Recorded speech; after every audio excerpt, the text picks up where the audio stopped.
welcome to another episode of Game Marmalade, a podcast where we talk about games and fun things and such and such. Yep. We haven't ever talked about fun things. We talked about many fun things. I think this is episode 9, by the way. I think. Episode 9. Yeah. And I'll be hosting today, Panda, and with me I have Peter? Henry. And Ibrahim. those lovely people. So we're going to hop onto some news. So, Excellent. Christmas news. Scandal! Oh, okay. Scandal first. Let's go from scandalous. We can talk about Christmas later. Okay. So scandal. Ubisoft. There's been a number of Ubisoft employees that have been accused of insider trading. Ooh. Oh, okay. And a total of 1.2 million in fines have been levied against 5 sort of senior members. Wow. How are they doing it? Like, what sort of thing? So, what it was is apparently they mysteriously sold a load of Ubisoft stock in 2013. They sold it, yeah. Just before the crew and Watch Dogs became delayed. Oh, okay. And then suddenly the stocks dropped at that point. So Interesting. Well, a bit cheeky really. So I just want to tell you about that because that's very cheeky. Let's see how much they made from that. No. Surely it's like they didn't lose money from it rather than them making. But they could then buy the stocks back at cheaper. Yeah, that's true. Yeah. So there's only one of them who's not appealing it out of the 5, and his fine was $15,800. Alright, you got me. So he's not being fined very much. So that's probably why. But I think so one guy has been charged $737,000. Oh my god. And then the others are sort of like 200 or below 200,000. But thinking about that, like, can you imagine, like, if you're being perfectly law-abiding and you like get the news across your desk, like, oh yeah, these 2 games are going to like be delayed massively, or it's going to tank or something, and you just got to watch your money just disappear. it's tough, isn't it? Yeah. But it's part of the Yeah. trade, I suppose. But yeah. Are these people rich enough to have that sort of money, or is this literally like... I'm pretty sure they're senior in Ubisoft, so Like, I mean, at the very least they could do some more insider trading to make up for it. Just some regular. Anyway, so moving on to some more hardware stuff. So Oculus has formed 2 more groups now, a PC and a mobile group. Okay. I don't know why they didn't have them before, because you assume they would, but I think they're going to try and move towards that sort of stuff. Surely it's got to be different tech though, like the Oculus Rift and mobile VR, right? It's got to be different. Yeah, things. Aren't Oculus working with VR though? Maybe, but I thought they were like actual different devices though. So surely the tech, like the hardware's got to be pretty different. I don't really know, to be honest. I suppose they're just 2 different kinds of 2 monitors. Yeah, wouldn't just like, I don't know, the sensors be the same and it's just... True. Yeah. Yeah, I guess if you don't need to do all of the groundwork if most of it's there, and then you can just Yeah. change like what the headset's getting information from. Yeah, I don't think in their comments they've said too much apart from they just want these. It's more sort of these groups are going to be concentrate on these parts, but it seems weird that didn't already exist. But I don't know. Yeah. I mean, they've been making PC games, PC demos and stuff, so I don't really understand. Yeah, It's a bit weird. I think it's just more like focus groups rather than. Maybe they feel they're confident enough in their technology that they can split their like efforts. Right. Yeah. Of all the VR people, I think Oculus are the ones that are sort of lagging a little bit now.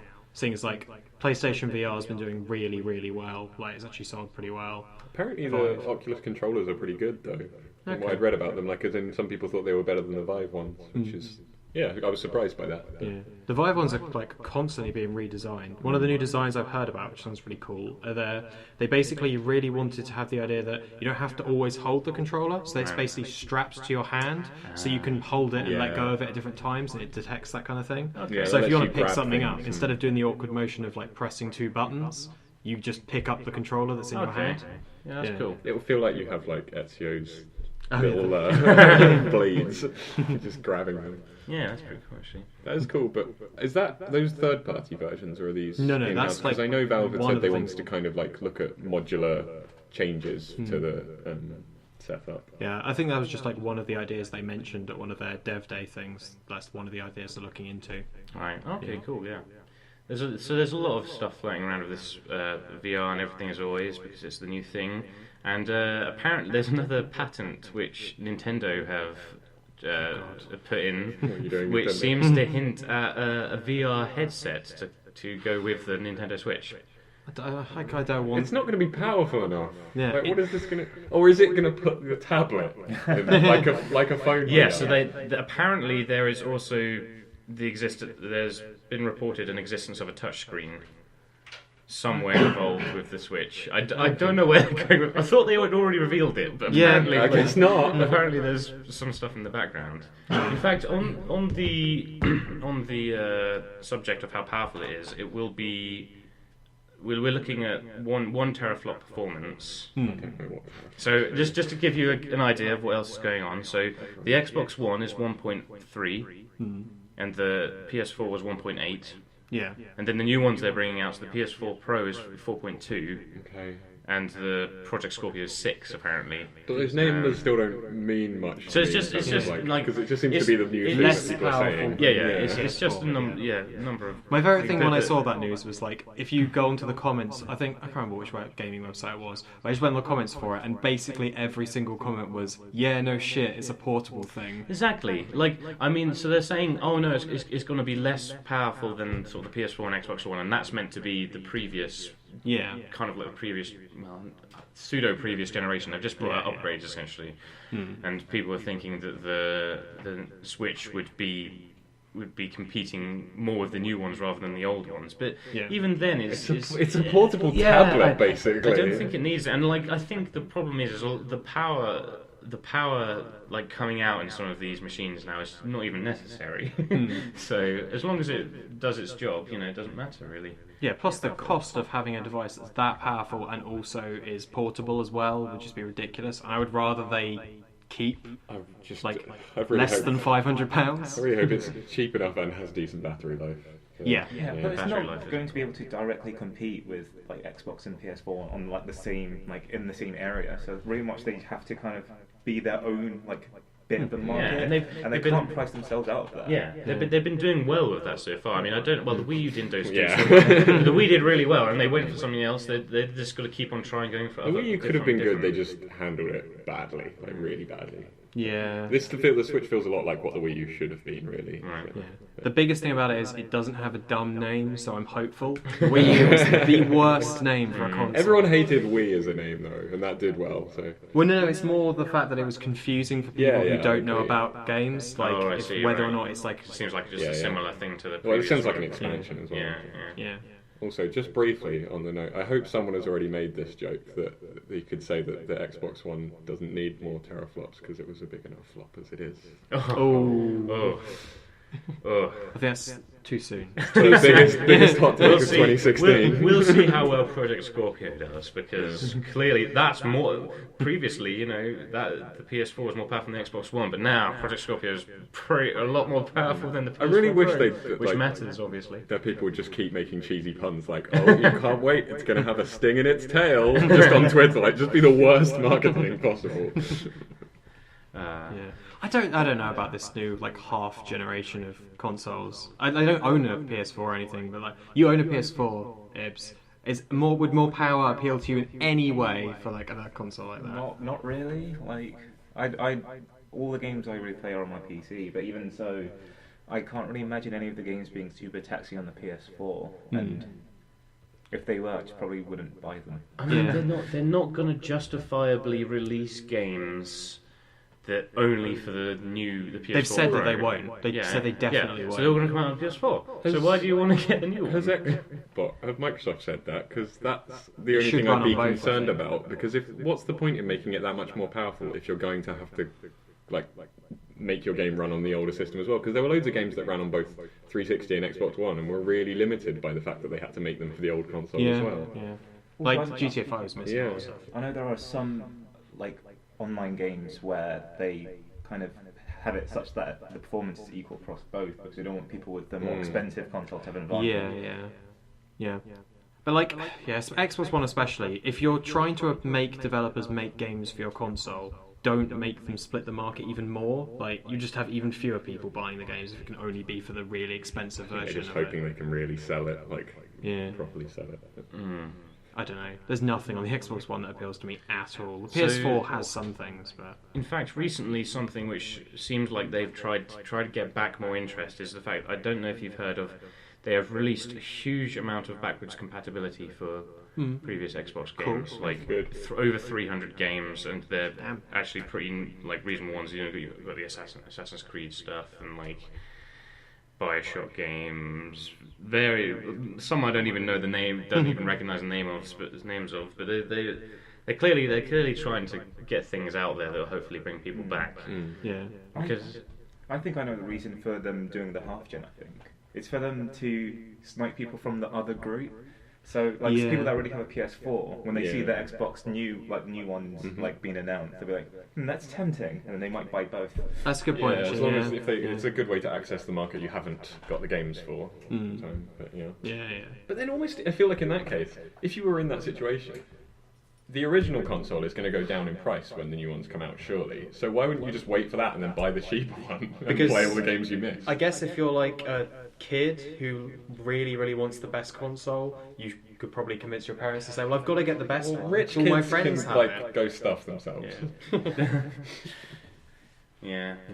Oh, brief aside, you mentioned Assassin's Creed. I don't know if anyone else spotted, but Uplay running Ubisoft on their online service. Uplay on PC are running. I don't know about consoles, but running a like free bundle where you get a bunch. It's like 7 games for free, and that includes the bad Assassin's Creed, but it's still a big title. I was just going to say, like the games that they're offering are all ones I either already own or they're Assassin's Creed games. There's a Far Cry game as well, isn't Blood there? Dragon's on there. Blood Sadly, I Dragon already had that. And there's a couple of other games that I was interested in, but it's worth having a look at. Oh, Beyond Good and Evil was one of them as Yeah, well. that was you the one I were was saying thinking of. earlier. I was annoyed because it was on one of their like free games a month thing, and I missed it by a few days.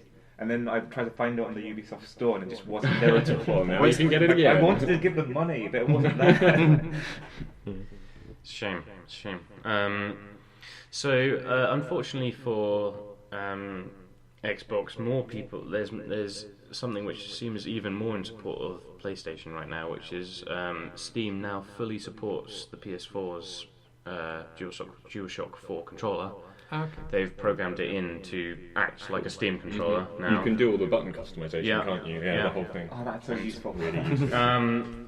Which is Does that include a little touchpad thing as well? Yeah, the touchpad works. Cool. I've heard anyway, but you'll have to tell me. I think the only thing which isn't properly implemented is the fact that it has, instead of like square, X, circle and triangle, it has A, B, X, Y still. Does it use Bluetooth, or does it have to get like a dongle thing you plug in? Or... Well, you get a charging. There's a charger, USB charger that comes with the controller when you get it. Yeah, you can just use any USB cable. Oh, okay, cool. Yeah.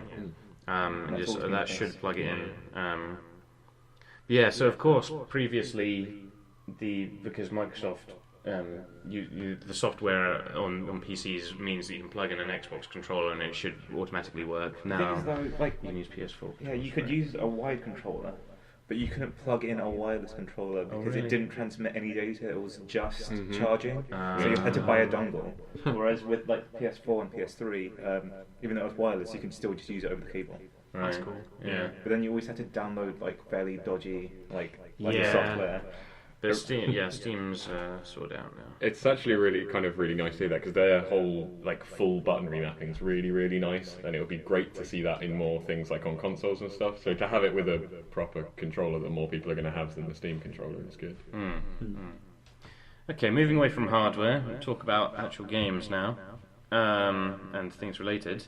So something which surprised me was there's a dev formerly that worked on Witcher 3 has moved over to the Dead Island studio. Okay. Which is weird, because I considered the Dead Island studio kind of...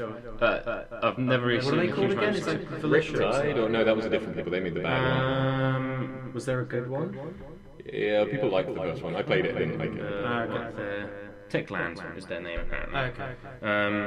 Felicia someone else, clearly. But apparently this dev is going to be working with them on an open world fantasy game, so something completely different to what Dead Island Studio have been working on, obviously, and but right up the Witcher 3's devs street. So I don't know. It's just something to keep an eye on, I suppose. Yeah, I don't know. My mind sort of glazes over a bit when I hear like open world as like a tag for a game. Yeah. Like it has to be something really I think special. their plan is to have it co-op multiplayer and single player, which is something which I'm quite interested in because it's kind of like co-op, just a few, like a small number of players co-op like RPGs. Kind of not really. There's not a huge scene for it. I mean, Divinity Original Sin did hugely well as 2-player co-op, and they're released in currently in there's the second one which is now 4-player co-op, which looks quite exciting. I still occasionally play Lord of the Rings War in the North because that's multiplayer fantasy. Oh right, yeah. Just things like that. There's not really a huge amount of work going towards those sort of things right now, so that's. Yeah, that's quite cool. Also, like even games like Dark Souls as well are like single-player games that have multiplayer elements like that, and that's doing really well at the moment. So yeah, more games like that. So now on to Pokemon news. So there is The official Pokemon news. Yeah, I've been informed. I didn't realise this until rather recently. There's a new Pokemon film that's going to be coming out. Yep. And it looks like it's going back to the roots essentially, with the old animation style and things like that. I don't know how many there must be at least 10 films already. Like every gen, like every Pokemon gen has its own series, and every series has its own movie. Yes. Yeah. Oh, there's many movies. Yeah, there's like 20 or something. Pokemon X and Y, Pokemon Black and White. Yeah. I remember when they were still released in UK cinemas. Like I think the first 3 or so were released in UK cinemas. I remember seeing. Oh god, what's it called? The one for the second gen, the one with Entei in it. I remember watching I that. thought the second one had Ho and Lugia. Or The is that the same no, one? the second generation. Ho and Lugia was in the second film, but the third one. I think the second gen had 2 films. Yeah. Yeah, there was the one that had Ho and Lugia, and another one that was Entei. When I watched Mewtwo Return to the cinema, they gave me a shiny Electrocute. Oh, cool. Actually, now that I think about it, there were 3 films for the second generation. Because there was the one with Ho-Oh, the one with Entei, and the one with Suicune as well. Right, yeah. I don't remember the Entei one or the Suicune. Are you like some kind of Pokemon? I was when those films were coming out. Yeah.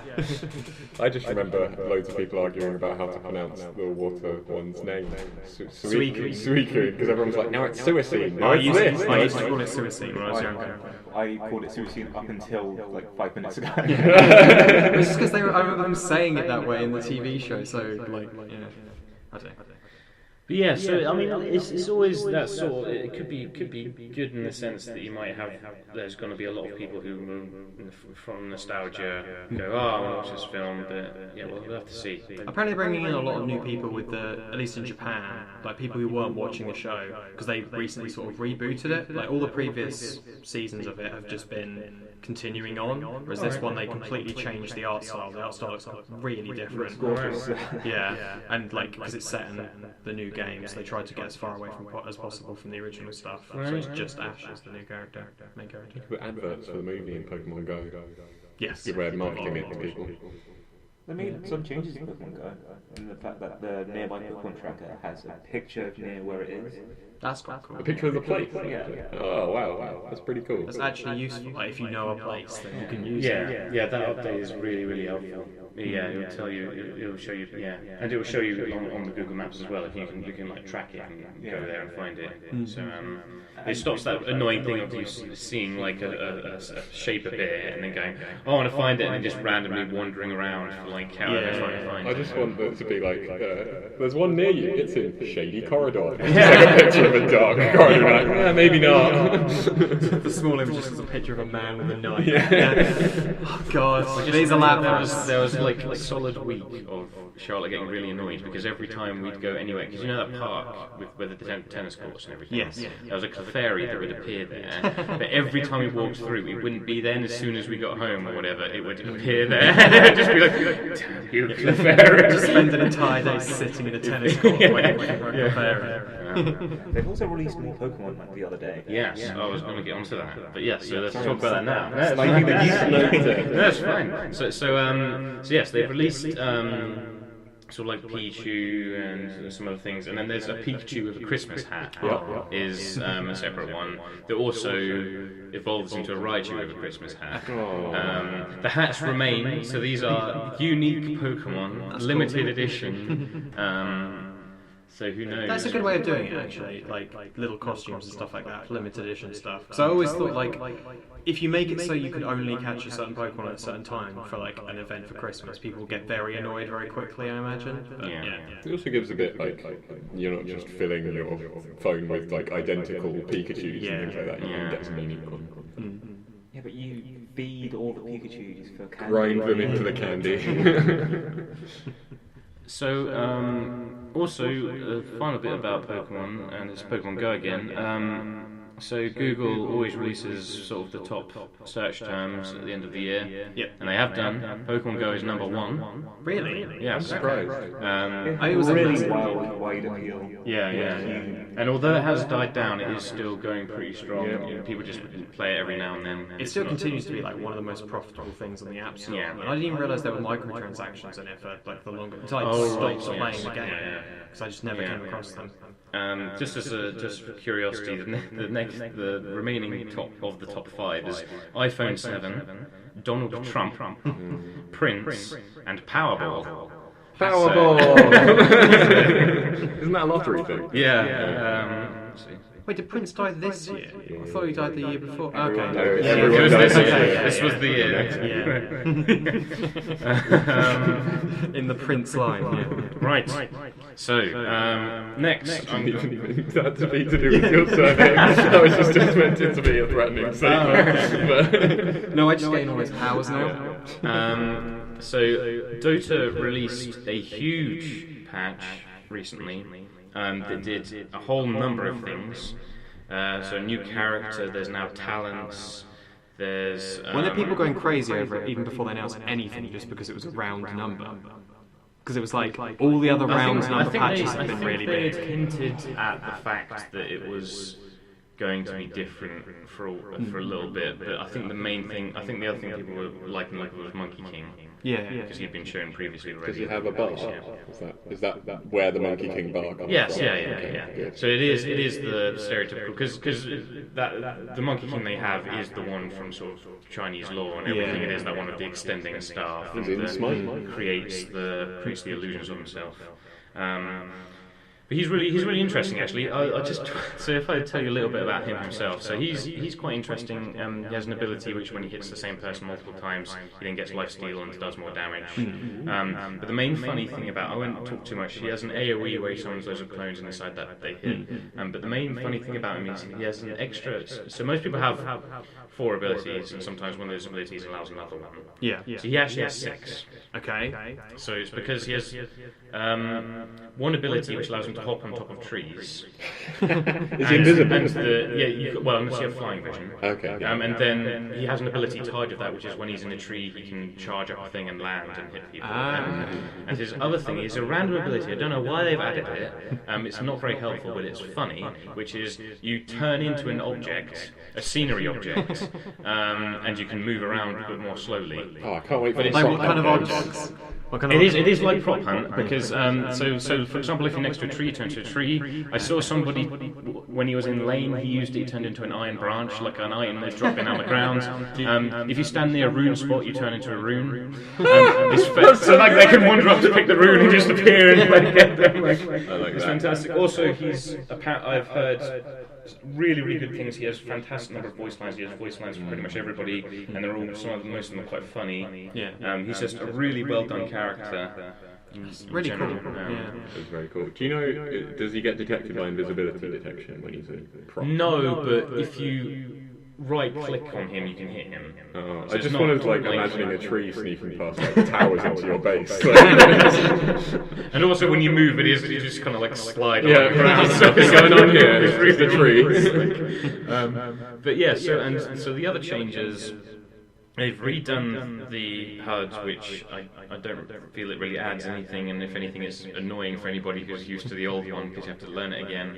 The map has completely been reworked. Have they put it on the other side, like all the other games, so that it's not in line with your mouse movement going left? Like, because one of the things that annoyed me in Dota is the map is on the bottom left, Right. and the map goes from bottom left to top right. So if you were trying to like move your mouse quickly to the top left, you'd sometimes click on the mini map. Yeah. A totally different place. No, they haven't changed that.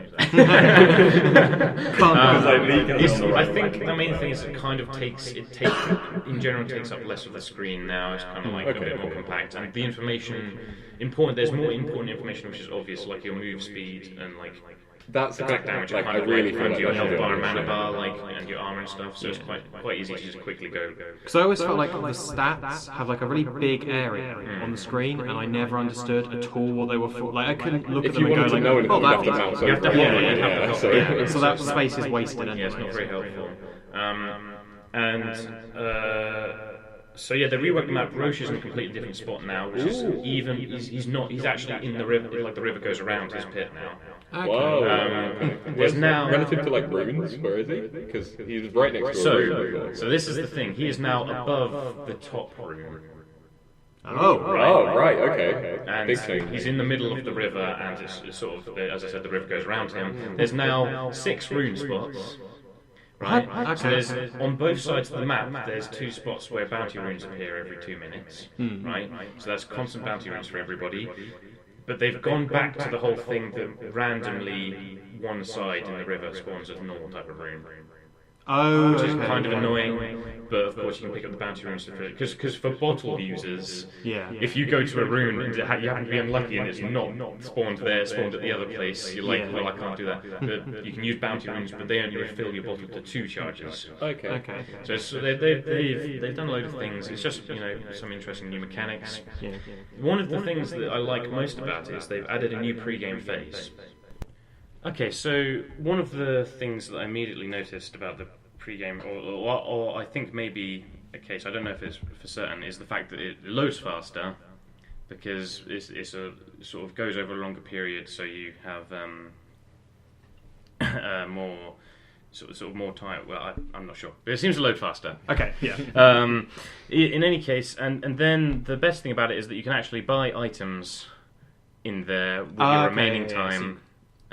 Which is just really nice. Because so you don't have the like awkward period where everyone's frantically buying 2 iron branches and stuff like that, and then sprinting for I will say, like, every Dota game I've played has been me spawning in and then going, what am I supposed to buy again? And then like spending ages looking in the menu. Or going like, oh shit, I need to open the guide that tells me what I need to buy. Yeah, exactly. I haven't played this character for like 2 patches. So. Yeah. So the final thing that probably good to mention is the talent trees. Yep. Which are like Really at level talented 10, trees. 15, 20 and 25 you get to choose between 2 different things, and they do interesting things. So like for example, at level 25 Wraith King can choose between removing the mana cost on his ultimate or having an extra 20% lifesteal. Yeah. Which is sort of like, if you're against an anti-mage, he's breaking your mana, you can't, you're just not breaking my you- balls here, Yeah, anti-mage. you're not getting that ulti off. You can choose. It's really cool that's basically a thing that they copied from Heroes of the Storm. Yeah, that was it actually is. really That's how it cool. works. That It was is. one of the things I liked about I it. think it's I think that is what people have got to go for. People have got to not be so rigid and not be like ours is better or whatever. They've said to themselves, Heroes of the Storm had some good aspects to it. Let's see what we can do to use them. Yeah. And I think it is a good idea, and it replaces those levels which you just click on the ability scores and you don't really see anything happening. So every level now you see something happening, which is really nice. And some of them are just really interesting. I think Treant Protector gets a 50% cooldown reduction on one of his levels, which is like akin to buying an Octarine core, which is like a... Okay. I've No, played Grand so infrequently, I But- don't know what an Octarine I'm pretty core sure is. Octarines are a bad guy in like Mario or Zelda. But I mean, and another small thing is the fact that they've actually reduced the amount of XP it takes to get to 25. Okay. So you level up, you get to 25 faster, like much I was faster. going to say So, like level 25. I don't play it much anymore, but like I don't remember how frequently I ever got to level 25. So you tend to get there a lot faster now, and therefore games tend to be quicker because people get to their maxima faster. Yeah. Before we finish off that, I'm pretty sure also Octarine in Terry Pratchett is the name of the colour of magic. Yes, it is. Yeah. Yeah. Cool. And it's mentioned to be a kind of purpley colour, which the Octarine core is. Yeah, so, that's a cool reference. If it is one. And then on the same day that this patch was released, the Overwatch Christmas update happened. I'm sure everybody's happy about this. I hate it. I hate fun, so... No, but even people that hate fun, they gave a Scrooge outfit from McCree, so you could play him. Oh really? I didn't realise he was a Scrooge outfit. He's on the main screen. He's tucked away. Yeah. Is he tucked away in the background? On the main screen, you have all the people like sitting there hugging everything, and if you look in the corner, it's him, but in the doorway in the he's snow. He's just like poking his head round. Yeah. I love it. I mean, I don't think the Overwatch team has failed to deliver yet. No, I mean, like, admittedly, I'm not saying that it's always been perfect and everything, but every time there's been a patch, there's been a lot of good content. Yeah, they've been pretty on the ball, that kind of thing. So the costumes are fantastic. You've got a Yeti costume for Winston, Torbjorn's Father Christmas, May's Mrs. Claus, and you've got some like cool ones which are people just like frosted up. The best one, Zenyatta's the Nutcracker. He's got so nuts creepy. around his neck instead of... I'm gunning for the Roadhog skin because he's got candy cane as a hook. He has a glowing Rudolph on his belly. So there's fantastic. There's loads more voice lines. There's an emote for Zarya where she like gets out a present, and there's different things she pulls out of the present each time. Yeah. There's just so many great things they've released. They also released, so obviously, a brawl. They have a brawl with every one of these year events they have, and it's a snowball May one where you have to... Oh, that's cool. The one shot. Yeah. Like, it's one shot kill with the snowballs, but you only get one shot before you have to find, like, a pile of snow and reload it. Yeah. So it's this very, very edgy game of sort of, like, trying to freeze yourself at the right time and then coming out and popping them and stuff like that. It's, Yeah. And the ultimate thing just gives you, like, you can fire really quickly and you don't have to keep reloading. So And the snowy maps look fantastic. I think that's just one of the things a lot of games can miss because they, like, putting a lot of love into those small changes really actually has an effect. I feel like it has an effect on gameplay. The atmosphere is different. I mean, like, even in more serious demeanour games, it's like with Counter-Strike, they had like the fluffy jumpers on chickens for Christmas and things like that. It's all really nice touches in games. Yeah. Well, because like one of the things I've said in like previous weeks before, like the thing that's made me care less about Overwatch or play it slightly less was I was getting bored of maps, and even just changing the way some of the maps look was good enough. For I mean, the Halloween changes were good as well. I like the Halloween changes. Yeah. But this one's really nice because it's actually snowing. There's presents everywhere, and all the Symmetra stuff. Yes. Symmetra Buffs, of course, the Symmetra changes have been implemented. They're pretty cray-cray. I mean, I don't think I'm not saying she's open. People are playing as her. People actually play as her. I think, as always, I mean, their balancing in Overwatch, once again, has pretty much always been spot on. I mean, maybe they shoot a bit far or a bit low, but they usually get it pretty close to what they want.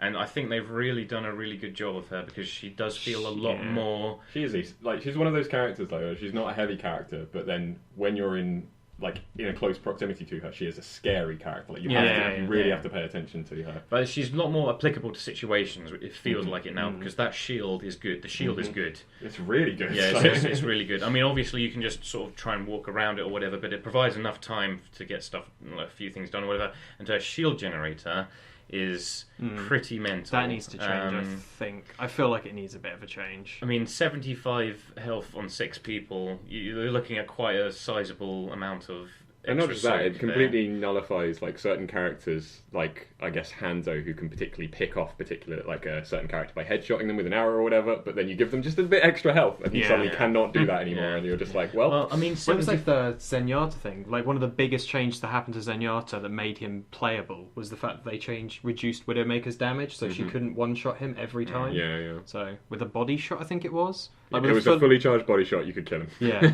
Oh wow.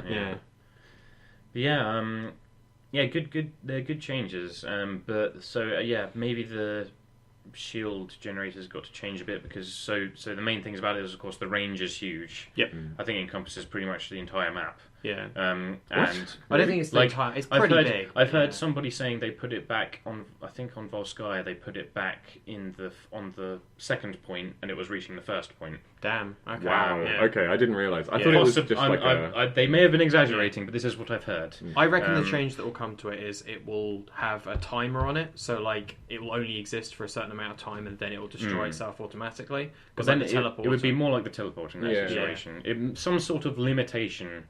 Maybe like it has an amount of shields like it can give out, so when people are regenerating it, it's like taking that back or whatever, or some sort of because the fact that if you put it in a clever place and they can't get to it, can you put it in spawn? No, you can't. There's also it's not just spawn. It's also there's a lot of places that are too difficult to get to. So, like, on Temple of Anubis, there's the bit on by the spawn, like, when you immediately come out on the left. That entire area, like, with there's the post and it goes down to some stairs underneath the bridge. You can't put it anywhere on there because, like, it's too difficult for enemy players to actually get to, so they don't really put it there. You have to put it further forward. Right. Yeah. Is are there voice lines? You know how, like, characters will say the enemy has a teleporter? Do you know if they have that for the shield? Because that's one of the helpful things for being like it's just another one of these little things Blizzard done well in Overwatch to remind players like you need to deal with this. I don't think they have, but it's really obvious. Yeah. I don't think I ever struggled to tell if they had one or not, because as soon as you wander into one or two people, you can see that they have more shields than they did before. Yeah. I mean, it might be harder to see on like Zenyatta or Symmetra. Yeah. But most people it's quite simple. Because of course she doesn't give people shields anymore, so the only method by which people can have extra shields is through that. So a good update, and everybody should play it and try and get those skins. Mm-hmm. Like you tell people what to do. So the Evolve and Left 4 Dead dev is working. Turtle Rock Studios. Yes. Yeah. And now. So they've apparently been announced to be working with Perfect World Entertainment. Who are they? I don't know. I'll quickly check that in a sec. But so essentially, they're planning on working on a dark fantasy co-op. If they just make anything co-op, I'm happy. Yes. Honestly, I think they're really good devs. They got Yeah. completely butchered by Evolve. Wait, did they make Vermintide, or was Vermintide made by people like Wait a minute, so mimicking the Perfect style? World Entertainment are the people behind Neverwinter and Star Trek Online, so both MMOs. Oh, okay. I don't really want an MMO. But if they've got that, I've heard good things about Neverwinter and Star Trek Online, as in like they're just. But then again, games. I mean, MMOs are all the same to me. If they're just making it a co-op game, not an MMO, then I'm definitely interested. But it does specifically say co-op, and if you look at, I don't know if this is actually an image which they're planning on to. That's Evolve. Okay. Oh, that's what Evolve is. That's, okay. Slim. One of the new whatever his name characters is. then. Okay, I've not He's a seen medic. that. Yeah. Wasn't he in like the second batch of characters they brought out? Because that was like one of the few I remember playing with. Yeah, I think so. Yeah. Okay, so these. I'll give you some of the comments which sort of seem interesting. So the game will have a huge focus on co-op with plenty of baddies to shoot up. Good. Cool. And then they said it's not a zombie game and it doesn't take place in a post-apocalyptic setting. I like this. Cool. What we can say right now is there's a strong dark fantasy element to it. So maybe we could see something more like Dark Souls or that sort of kind of like. Yeah, they've made like. Isn't it a shooter? Yeah, I was going to say they're normally. Oh no, not in terms of gameplay. I mean in terms of setting. Okay, yeah, because I was going to say they're normally a bit like especially when they're making a point of saying there's going to be a huge number of bad guys to shoot. Like the Left 4 Dead was obviously swarms of enemies. Yeah. And Evolve was not. There wasn't like loads of enemies, but it was still like fast-paced combat when you got into it. Yeah. So. Something which actually concerns me now, I've just seen it, is the fact that Perfect World loves to make free-to-play MMOs, and there's been statements from both, and apparently Total Rock are very enthusiastic about that approach. Essentially, I really so hope it looks like they're going for free to play. To be fair, maybe they swapped Evolve to basically free to play, and maybe that worked because they kept releasing content for it. But it didn't work. They did Evolve Stage 2 and it flopped again. Did it? Do you have anything numbers on it? As in, like I remember recently seeing the graph for it, and it did drop. Apparently, so the comment here made is that when Evolve moved to free to play, it led to a massive surge in players. It didn't say where they stuck. It did get a massive surge, Right. but then it dropped down to similar Okay. levels. very short. Warframe is a free-to-play shooter MMO, Yes. and that is It really, just needs really to be good. done well. Well, yeah. Warframe has picked up a lot recently because apparently they changed a lot of the They've things that changed were everything. yeah, which were a bit. Yeah, about because it. you played a bit of it before it changed, didn't you, Panda? Or am I imagining that? Yes, I played it, the old one, and I actually really enjoyed it back then, but I just didn't get into it. I played a little bit on my PS4, like on a demo, and it just felt very generic. Whereas, like the movement in this is really fun, and that kind of just carries it a bit. Cool. So more games. Dishonored 2. They're releasing an update which has the new game plus. Oh yeah, which I've heard about allows this, you to play with both the abilities of both the characters. That's cool.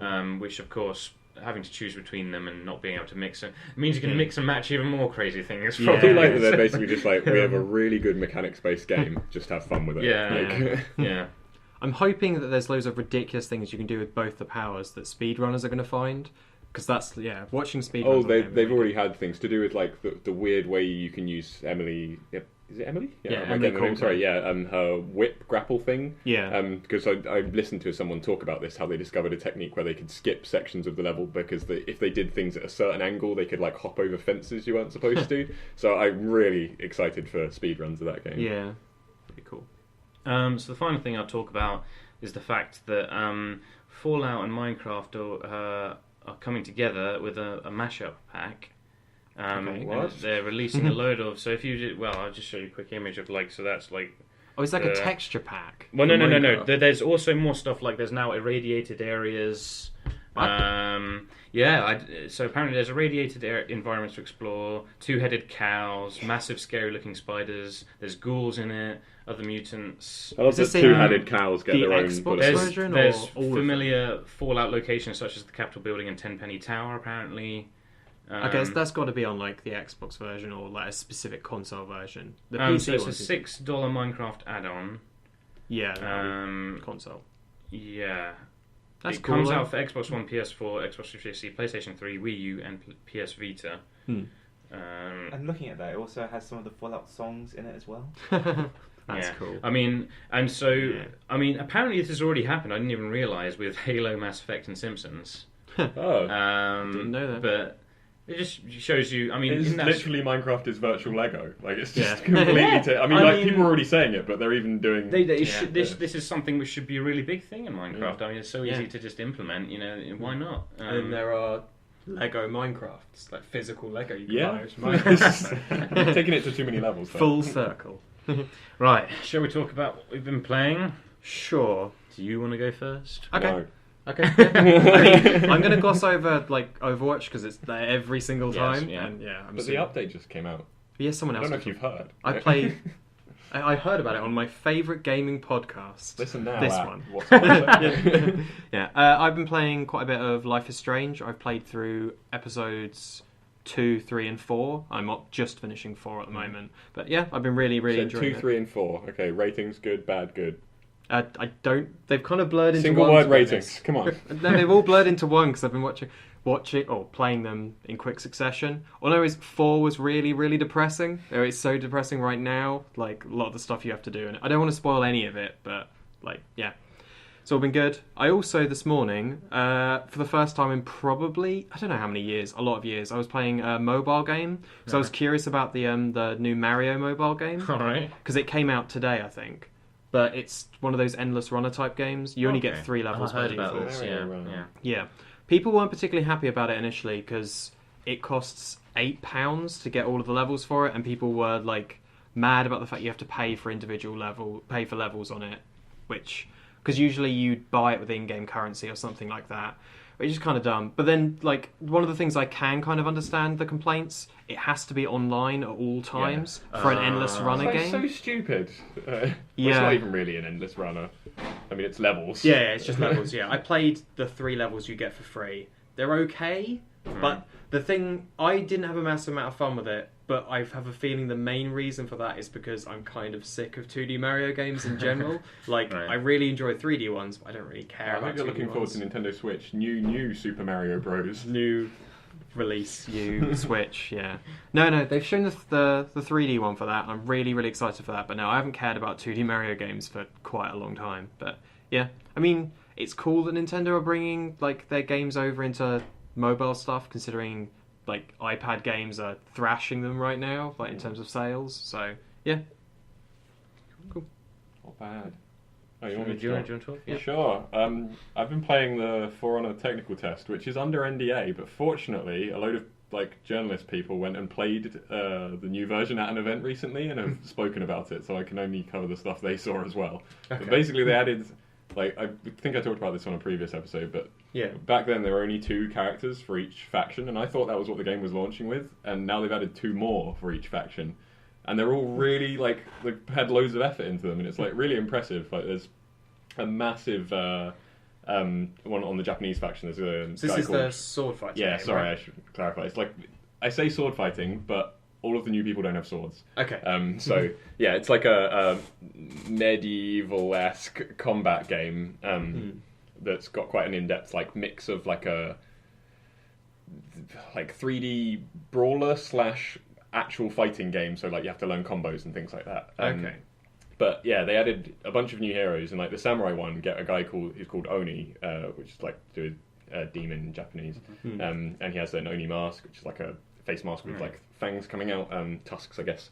But he's just an enormous fat guy, and he's just like this ridiculous heavy character. Does he have like that hammer, that spiked? He's got a huge spiked club. Yeah, the club. Sorry, yeah. It's he's like straight out of like the mythology stuff for it. But he's just really funny because he's like a fat Dark Souls character, and he has like a body roll he does that looks like the really fat roll in Dark Souls when you don't have any armor. But he also has like some of the best executions. So in the game, if you get like a heavy attack to kill someone, you can choose between 2 executions that are like finishing blow things, and most of them are like really gruesome. Like one of the other Japanese ones puts their sword up to someone's neck and then cuts their head off, and you're just like, wow, that's like pretty awful. And then the Oni guy hits them in like the groin and then kills them by hitting them with his belly. It's just like this weird comedy like character in the game. But yeah, like I've been really impressed with the characters. Like there's another one who's called Valkyrie, who's like a lady with a spear and shield, and she's on the Viking faction, surprisingly, but like just all of the animations and stuff are so cool. Like it looks really pretty. Well, it makes sense that Valkyries are in like that Norse lore, isn't Yeah, it? exactly. Yeah. But yeah, she's like my favourite one so far. So she can do lots of like poking from range and then leg sweeps with a spear and things like that. But yeah, they've been testing again like the online features. Annoyingly, they won't let you do 1v1s with friends online again because I guess they want to test matchmaking and things like that. Okay. So I probably shouldn't talk much more about the actual tech test, but the stuff they've shown at the events was people playing each other, and they've made loads of little like nice changes, like changes to the HUD based on feedback that they got, and like changes to how characters are balanced, like really small, like subtle tweaks. But if you played the earlier versions, it's like, wow, they're actually listening to everyone, which is really nice. So I guess, yeah, I won't go into too much because I already talked about most of what the game was on a previous thing, but it's looking really promising. Apparently the single player is kind of rubbish, but it might be co-op, so... Oh, right, yeah, okay. co-op. That's always good. Yeah. Yeah, I've been playing a lot of Bloodborne recently, like an unreasonable amount. Completed the game, the DLC, and a lot of the extra stuff, which is the Chalice dungeons. I think I've done damn near most of them. But I've also been playing Fable with housemates. Yeah, that's been good. Yeah, that's been fun. Unfortunately, Xbox is kind of dying at the moment. Yeah, so starting up is like 50-50 chance if it'll Yeah. just red ring. It's, wow. It's like crashing and red ringing a lot. Yeah. But We'll make it to the end. We're very close. we are very close. Yeah. Where are you at right now? We just did saving our mum from the Okay, prison, yeah. and like the year in prison. That bit was really weird because it was like you go in and then you have to do a race, but you can't lose the race because the people you're racing against just stop. And Do they? I didn't realise. Yeah, No, they as in, just- like we didn't realise where we were going at the start, so we were just kind of wandering around, and the guys refused to run at They all. just jog in place, like waiting for you to run It's ahead. really good sportsmen. They were like making cheesy lines like, "Oh, we haven't used our legs in years," and Yeah. stuff like that. Well, apparently not. Yeah. Yeah, that's been really fun, and hopefully I can sort out Xbox stuff because I've got Fable 2 and Fable 3. Yeah, so we've got to play through them all. Yeah, well, that's what I've been playing recently. Cool. So if it's on to me, I'm going to talk about a number of things actually. So I said last time that I was going to play Shank and then talk about it. Oh yeah. And I did. But you're not going to talk about it. So my main comments on it is it's really, like the animation is great, well made. A few curious choices. So firstly, the game's like 2 hours long. Okay. Just flat. Is Shank the side-scrolling? Yeah, side-scrolling thing where you like it's pretty fun. I always have difficulty with games that slowly release the weapons you can use throughout the game because I got halfway through the game and realised, well, even near to the end of the game, and realised that the weapons I liked were right back at like sort of near the end. Oh, okay. So I didn't. And there's a really curious choice by the fact that there's literally some weird property which you can untick in or tick in the Steam properties, which reverts it to classic mode, which actually has more like information and stuff in it, which makes some of the game make more sense. And I don't understand. Classic? Was this game like re-released or something then? So it was originally released on like console and stuff, and then it got re-released on Steam. Okay. And they stripped some stuff. I'm not sure why. I think it was because they wanted to like reduce the rating or something. I don't know. Either way, it was just a weird choice, and I have no idea why it's there. But I then had to play through the game a second time to actually see what would like get the extra stuff. But that made it a reasonable like. It's only 2 hours. Yeah, well, 4 hours, I guess. Well, it was faster second time round, so it was less than that. And then I've been playing some PS4 games, so Uncharted 4 I've played a lot of, and it's really good. I recommend it. Did you play the previous ones as well? I have not played the previous ones. Okay, so was that like detrimental at all to it? I don't think so. I've heard it catches you up pretty quickly. I've played a little bit of a previous one, but not enough to get any storyline or anything. Yeah. It seems pretty self-contained, and it's really good. Like still a bit, it's still quite short though, in terms of. Oh really? Like. I'd say maybe like probably between 15 and 20 hours maybe or something. For a single player shorter campaign, than I don't really mind. Yeah, I don't mind it because it's been really good, but it's just shorter than I expected it to be. Yeah. Supposedly Dishonored 2 also is pretty short. Like the story itself, if you just went for the story, then it's very easy, even if you're not rushing or anything, to do it in like 6 hours. Right. But like obviously exploring stuff, that can go up to about 20. But yeah, apparently it's quite a short game. And the final thing I'll talk about is Final Fantasy 15, or Hudson Will Kill Me.